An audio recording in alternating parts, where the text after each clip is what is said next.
Thank you, Dave. 747, it's certainly a unique coincidence that a new law about disclosing a flooding event when you sell your home would take effect just days after the worst flooding our area has ever seen. It is the case, however, today, October 1, is the day the new flood disclosure law takes effect. Stephen Gay is with the Gay and Glasser Group at Smith & Associates. Morning, Stephen. How you doing, man?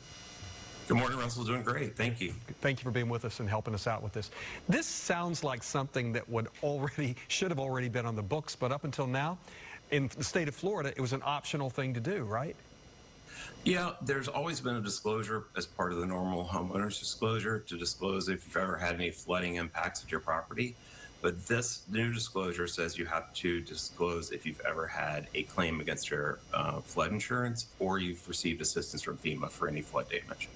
Well, you mentioned that, and you sent me the form last night, and I've got it right here, and it's really pretty simple, isn't it? I mean, right. We can put some of it up right now.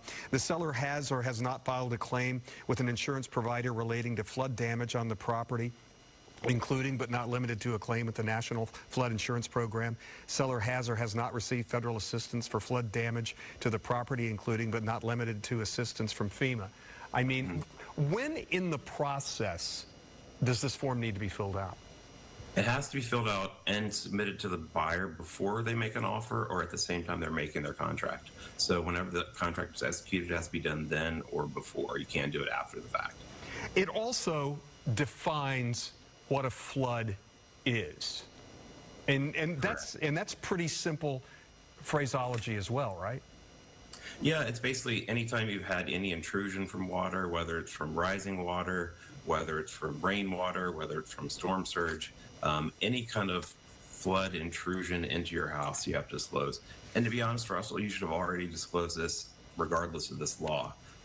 You know, the best thing that I tell my clients is disclose, because you want to make sure the new buyer has as much information as possible about the house, because you don't want them coming back on you after the fact saying, hey, you didn't tell me about this.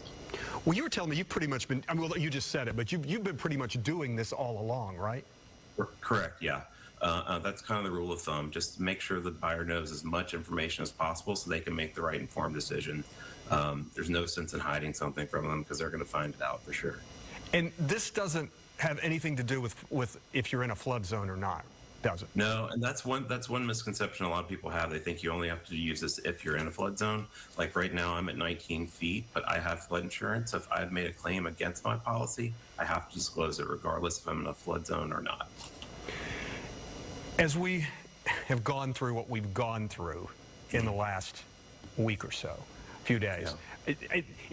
I did say it's a coincidence, but if a lot of these folks decide they're going to have to sell their homes or want to sell their homes now, this is part of the process now, right? Definitely. It's part of every contract now. All right, Stephen, thank you. Good to see you as always. Take care. Have a great day. You too. Bye. Hey, Charlie, what's going on? Russell, feeding